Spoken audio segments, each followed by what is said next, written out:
சிங்கமாக பூனைக்கு மணி கட்டியிருக்கிறார் முதலமைச்சர் அவர்கள். ஓபிஎஸ், அதாவது ஒரிஜினல் பன்னீர்செல்வம். ஒரிஜினல் பன்னீர், உங்கள் பேர் பாருங்கள். தமிழ்நாடே உங்கள் பக்கம் இருக்கிறது. தமிழ்நாடு மட்டுமல்ல, ஒட்டுமொத்த இந்தியாவும் உங்களுக்கு ஆதரவு இருக்குது. இந்த சசிகலாமா எப்படி ஒரு மனம் படைச்சவங்களாக இருப்பாங்க? இது நியாயமா? 3 நாளைக்குள்ளே சிசிடிவி பதிவை அவங்க வெளிப்பட மக்கள்கிட்ட காட்டாட்டி தமிழ்நாட்டில் இருக்க எல்லா சிசிடிவியும் நான் உடச்சேரியுமே போராட்டத்தில் இறங்குவேன். அது இழுத்து மூடணும். அப்படிப்பட்ட ஒரு அப்போலோ ஹாஸ்பிட்டல் தேவையில்லை.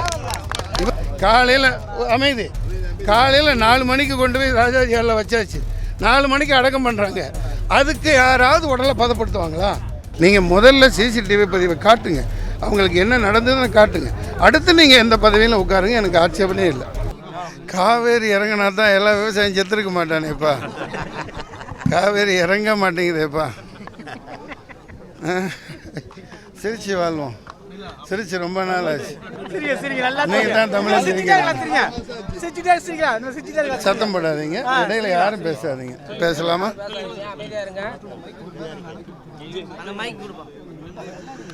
ஆறு மனமே ஆறு, அந்த ஆண்டவன் கட்டளை ஆறு. ஆறு மனமே ஆறு, அந்த ஆண்டவன் கட்டளை ஆறு. உண்மையை சொல்லி நன்மையை செய்தால் உலகம் உன்னிடம் மயங்கும்.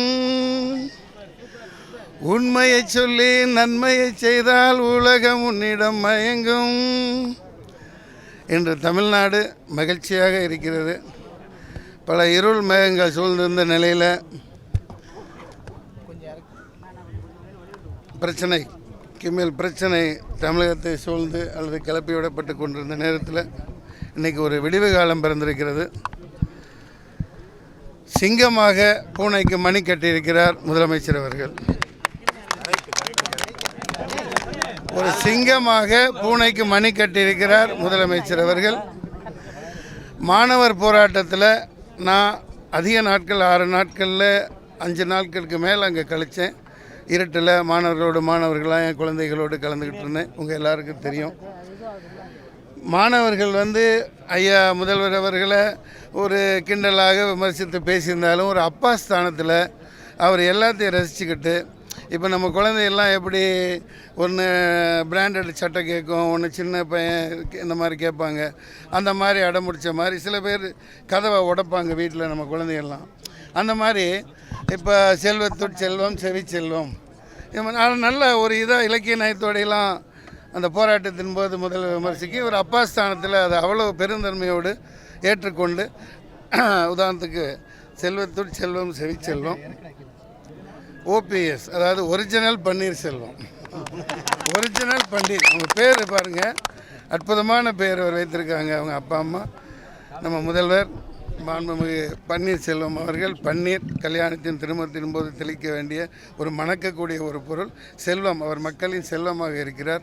இன்று என்னென்னா எல்லாருமே அம்மாவின் மறைவுக்கு பிறகு எல்லாரும் நாட்டு மக்கள் ஒட்டுமொத்த பெண்களை எல்லாம் எடுத்துக்கிட்டிங்கன்னா விடிய காலையில் 2 மணிக்கு 1 மணிக்கு எந்திரிச்சு உட்காந்துக்கிட்டு தண்ணி குடிச்சிக்கிட்டு என்னடா இது அம்மாவுக்கு இப்படி ஆயிடுச்சுன்னு ஆதங்கம் அந்த இதுலேயே இருந்துக்கிட்டு இருந்தாங்க. நான் அந்த விஷயத்துக்கும் வரேன். நான் முதல்ல இதை பேசையில் அந்த மரணத்தில் இந்த மாதிரி ஒரு இன்றைக்கி சொல்கிறார். நேற்று அந்த லண்டனில் இருந்து வந்த டாக்டர், அவர் பேர் என்ன, பீலா விட்டார். அதைத்தான் நாங்கள் சொன்னோம். எம்ஃபார்மிங் பண்ணியிருக்குன்னு அடிச்சுக்கிட்டு சொன்னோம். ஏன்னா நான் அம்மா அங்கே ராஜாஜியாரில் பார்க்கல, ஃப்ரிட்ஜில் வச்சு ஆப்பிள் பழம் மாதிரி இறந்து போய் 1.5 மாதம் ஆன மாதிரி அதை பதப்படுத்தி வச்சு தெரிஞ்சது. எல்லோரும் அதை தான் சொன்னாங்க. அப்போலோ நிர்வாகம் அப்போ ஒன்றும் செய்யலை. வாயை மூடிக்கிட்டு வாயில் கொலக்கட்டையை வச்சுக்கிட்டு இருந்துட்டு அதெல்லாம் செய்யலைன்னு சொல்லிவிட்டு இப்போ அவனே அப்பன் குதிரைக்குள்ளே இல்லைன்னு உடைக்கிறான். இன்னொரும் கேளுங்க, அதுக்கு இல்லை விஷயம், ஒரு உண்மை தெரிஞ்சாகணும் இல்லையா? நான் இன்னும் அதிமுகவில் நான் 6 வருஷம் இருந்தேன். 100கணக்கான மேடைகள் மீட்டிங்கில் பேசியிருக்கேன். அம்மா அவர்களை 4 முறை குழந்தைகளோட குடும்பத்தோடு போய் பார்த்துருக்கேன். அவ்வளவு அன்பாக அவ்வளவு குழந்தை மாதிரி என்கிட்ட பழகியிருக்காங்க. என் குடும்பத்து மேலே பாசம் வச்சாங்க. அந்த ஒரு நன்றி விசுவாசம், அவங்க உப்பை சாப்பிட்ருக்கேன், அந்த ஒரு நன்றி விசுவாசத்தில் மனசு அன்னையிலேருந்து தாங்கலை. இன்றைக்கி ஐயா அவர்கள் இப்படி அவங்க தியானம் செஞ்சுட்டு 45 நிமிஷம் அங்கே உட்காந்து தியானிச்சுட்டு இன்றைக்கி ஒரு சொன்னாங்க அவங்க பேட்டியில், அது மனதுக்கு கஷ்டமாக இருந்தது. தனி ஒருவனாக நின்று போராடுவேன்னாரு. தமிழ்நாடே உங்கள் பக்கம் இருக்கிறது. தமிழ்நாடு மட்டுமல்ல, ஒட்டுமொத்த இந்தியாவும் உங்களுக்கு ஆதரவு இருக்குது. அதனால் நீங்கள் தைரியமாக, நீங்கள் தான் பொதுச் செயலாளர், நீங்கள் தான் சிஎம். அதை மக்கள் எம்எல்ஏக்கள் அடிப்படையில் தேர்ந்தெடுக்கலாம். அதெல்லாம் அந்த காலம். மாணவர்கள் மெரினாவுக்கு வந்து போராட்டம் பண்ணாங்க பாருங்கள். மக்கள் நினச்சா ஒரே நாளில் ரோட்டுக்கு வந்து உட்காந்துருவாங்க சட்டிப்பானையோட. ஒரே நாளில். இன்றைக்கி நாளைக்கு பதவி வைக்கிறாங்கன்னா எனக்கு சசிகலாமா மேலே எந்த இதுவும் இல்லை. ஆனால் நான் என்ன சொல்கிறேன், அவங்கள நான் மறைமுகமாக தான் பார்த்துருக்கேன். கட்சியில் இருந்த வரைக்கும் அம்மா மட்டும்தான் வீட்டில் வருவாங்க, ராணி மாதிரி ஒரு சிங்கம் மாதிரி வந்து உட்காருவாங்க, அன்பாக கவனிப்பாங்க. இவங்க திரைக்கே வரமாட்டாங்க. ஓகே, கூட இருந்தாங்க, அதை சொல்ல வரலை. அதாவது 25 முறைக்கு மேலே தீபா அவர்கள் சொந்த அத்தை பொண்ணு, சொந்த அத்தை இல்லையா, சொந்த அத்தை தூக்கி வளர்த்தவங்க அண்ணன் பொண்ணு. அத்தன், அதாவது அத்தைன்னு உயிரை விடுக்கக்கூடிய ஒரே ஒரு உறவு. நிறைய பேர் இருக்கலாம். அவங்கள 25 முறை ஆஸ்பத்திரியில் வந்து நாயை விரட்டுற மாதிரி விரட்டி அடிச்சிருக்காங்கன்னா, இந்த சசிகலாமா எப்படி ஒரு மனம் படைச்சவங்களாக இருப்பாங்க? இது நியாயமா, தர்மமா? அதை யோசிக்கணும்ல. பல விஷயங்கள். அது நான் அதான் அந்த ஆர்டிஐயில் இவ்வளோ 16 இடத்துக்கு அனுப்பிச்சிருக்கேன். CBI, central bureau of investigation Delhi, public relation, இது பிரைம் மினிஸ்டர் ஆஃபீஸ் உட்பட, ஹோம் மினிஸ்ட்ரி, அப்புறம் அந்த ஹெல்த் டிபார்ட்மெண்ட், எல்லாத்துக்கும் பெரிய வக்கீலை வச்சு 15 நாள் அவர்கிட்ட அலைஞ்சு ஒரு பெரிய வக்கீல் மாட்டி அந்த இது மர்மம் இந்த இதில் உள்ளதெல்லாம் ஒரு வக்கீலை வச்சு ரெடி பண்ணி ஆர்டிஐலையும் ரெப்ரசன்டேஷன் ஆக்ட்லேயும் அனுப்பிச்சேன். அது என்கிட்ட இருக்கு. இவ்வளவு ஒன்று என்ன போட்டு வந்திருக்குன்னா, கழுவுரமில்லை நழுவுரமைனா நீங்கள் 100 ரூபாய்க்கு டிடி எடுத்துருக்கீங்க, போஸ்டல் ஆர்டர் எடுத்திருக்கீங்க, அது 10 ரூபாய்க்கு எடுத்தால் போதும், இது வந்து அங்கே அனுப்புங்க, இங்கே போய் கேளுங்க. ரைட் டு இன்ஃபர்மேஷன் ஆக்டில் எல்லாம் அல்வா கொடுக்குறாங்க. இது வரைக்கும் எனக்கு இன்ஃபர்மேஷன் வரலை. நான் குறைஞ்சபட்சம் கேட்டுக்கிறது அந்த 22ஆம் தேதி 20ஆம் தேதி செப்டம்பர் 2016 இருந்து 5ஆம் தேதி வரைக்கும் சிசிடிவி பதிவு அம்மா தோட்டத்தில் போயஸ் கார்டனில் அதை ஏன் பப்ளிஷ் பண்ண மாட்டேங்கிறீங்க? நான் அதுதான் நான் இப்போ அறிவிக்கலான்னு இன்றைக்கி இருந்து நேற்று எல்லா பத்திரிகையாளருக்கு எஸ்எம்எஸ் கொடுத்துருந்தேன்.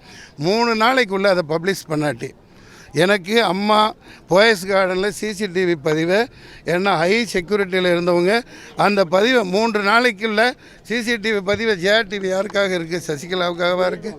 ஜெயா டிவி அம்மாவுக்காக, மக்களுக்காக தானே. எதுலேயோ ஒன்று அதை பப்ளிஷாக மக்களுக்கு அதை காட்டணும். ஹாஸ்பிட்டல் இது இதை காட்டி ஆகணும்.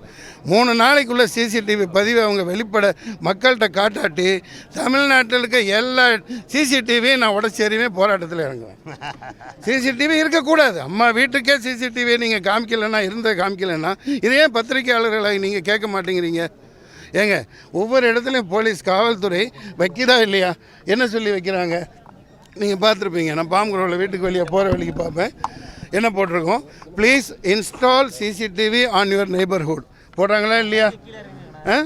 எல்லா இடத்துலையும் அவங்க விளம்பரம் வைக்கிறாங்கல்ல. ஸோ அந்த இதை ஏன் இன்னும் காட்ட மாட்டேங்கிறீங்க? சிஎம் வீட்டுக்கே அந்த பதிவை நீங்கள் அது இழுத்து மூடணும். அப்படிப்பட்ட ஒரு அப்போலோ ஹாஸ்பிட்டல் தேவையில்லை. இவங்க உயிர் சாதாரணமானதா? எவ்வளோ பெரிய கேலி கூத்து, எவ்வளோ பெரிய அவமானம். கேட்டால் ஹாஸ்பிட்டல் ட்ரெஸ்ஸில் இருந்தாங்க. என்னங்க இது? ஏங்க, வாயில் வந்து ஆயிரக்கணக்கான தொண்டர்கள் அப்படி கதறான். Silent please. கதறான், அழுகிறான், கோயிலில் உருண்டு மனுஷோறு சாப்பிட்றான். அவனுக்கு வந்து இந்தாங்க அம்மா நல்லா இருக்குன்னு காட்டாத ஒரு மனுஷனா அவன் டாக்டர். அடுத்து எத்தனையோ நல்ல ஹாஸ்பிட்டல் இருக்குது, இழுத்து மூடுங்க. அப்படிப்பட்ட ஆஸ்பத்திரி தேவையில்லை. சரி, இருந்தாலும் சொல்கிறேன், பீலா வந்து விட்றாரு அந்த லண்டன் டாக்டர். அது வந்து மாப்பிங் பண்ணலை, எம்பாமிங் பண்ணனேன்னு சொல்கிறாரு. யாராவது இத்தனை பேர் இருக்கீங்க, நம்ம எத்தனையோ விஐபி இறந்துருக்காங்க. ஸோ இறந்தார், மனோரமா இருந்தாங்க, விடுங்க. இது காலையில் அமைதி, காலையில் 4 மணிக்கு கொண்டு போய் ராஜாஜி ஹாலில் வச்சாச்சு. 4 மணிக்கு அடக்கம் பண்ணுறாங்க. அதுக்கு யாராவது உடலை பதப்படுத்துவாங்களா? சாயந்தரம் 4 மணிக்கு அடக்கம் பண்ண போகிறாங்க. அங்கே அதுலேயே பாடியில் முகத்துலேயே என்ன தெரியுது? ஃப்ரிட்ஜில் வச்சு ஆப்பிள் பழம் மாதிரி அம்மா இருக்காங்க. 2 மாதமாக உறைஞ்சி மார்ச்சுவரியில் போட்டுட்டு. மக்களோட ஒட்டுமொத்த குற்றச்சாட்டு அதுதான். இப்போ சசிகலாமா நான் ஏன் சொல்கிறேன்னா வயதில் பெரியவங்க இவங்க என்ன பண்ணியிருக்குன்னா ஒரு ஃப்ரேம் கூட காட்டாமல் இப்படி மூடி மறைச்சவங்க எப்படி நியாயமாக நடந்துக்குவாங்க? ஓபிஎஸ்ஸை மிரட்டி வாங்கியிருக்கேன்னு அன்னையா சொல்கிறாருன்னா அவர் எப்படி பொய் சொல்லுவார்? அவருக்கு பொய் சொல்ல வேண்டிய அவசியம் என்ன? மனசை அழுத்தி அழுத்தி அழுத்தி பைத்தியம் முடிக்கிற நிலைமைக்கு தள்ளப்பட்டு ஒவ்வொரு மக்களும் இன்னமும் இருந்துகிட்டு இருக்காங்க. இன்றைக்கி ஐயா அவர்கள் இதை ஓப்பனாக சொன்ன பிறகு தான் மக்கள் வயிற்றில் பாலை வார்த்திருக்கிறார். அந்த வகையில் அப்போலோ நிர்வாகம் செஞ்ச மிகப்பெரிய தவறு. அதுக்கு மத்திய அரசு துணை போயிருக்குது. யார் எந்த துணை போயிருந்தாலும் இப்போ இருக்கிற இந்த இஷ்யூ இதுதான். அம்மா அவர்கள் நல்ல முக்கியமான கருத்து, அவங்க கஷ்டப்பட்டு உழைச்சி ஓட்டு சேர்த்து இந்த ஆட்சி 4 வருடம் இருக்கிறது. அதிமுக வேறு எந்த கட்சியும் அதில் பங்கு போட முடியாது. இந்த 4 ஆண்டு ஆட்சிகள் தொடர வேணும். நான் முன்னாள் ஒரு அதிமுக உறுப்பினர், ஒரு அம்மாவின் ராஜ விசுவாசி என்ற அடிப்படையில் நான் இதை மக்களுக்கு கண்டிப்பாக ஒட்டுமொத்த மக்களும் பன்னீர்செல்வம் பக்கம் இருப்பார்கள். அவரே சிஎம்மாக இருப்பார்.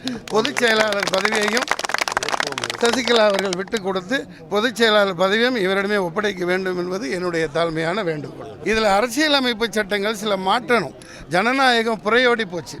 இந்த 6 மாதத்துக்குள்ளே செலக்ட் பண்ணிக்கலாம் அப்படின்னுங்கிறது ஒரு 60 வருஷம் 70 வருஷம் முன்னாடி ஜனநாயகத்துக்கு சரி. இப்போ அதெல்லாம் சரிப்பட்டு வராது. தவறான இது மக்களிடையே நேரடியாக தேர்ந்தெடுக்கப்பட்டவங்க தான் சிஎம்மாக இருக்கணும். அது மட்டும் இல்லாமல் நான் சொல்கிறது சசிகலாமாக்கு நீங்கள் முதல்ல சிசிடிவி பதிவை காட்டுங்க. அவங்களுக்கு என்ன நடந்ததுன்னு காட்டுங்க. அடுத்து நீங்கள் எந்த பதவியிலும் உட்காருங்க, எனக்கு ஆட்சேபனே இல்லை. அதுதான் மக்கள் சிறப்பாக நான் கேட்டேன். விசாரணை எந்த விசாரணை கமிஷனுக்கு இந்தியாவில் விட கிடச்சிருக்கு? கேப்டன் பிரபானில் விஜயகாந்த் சொன்ன டைலாக் இது. எந்த விசாரணை கமிஷன்?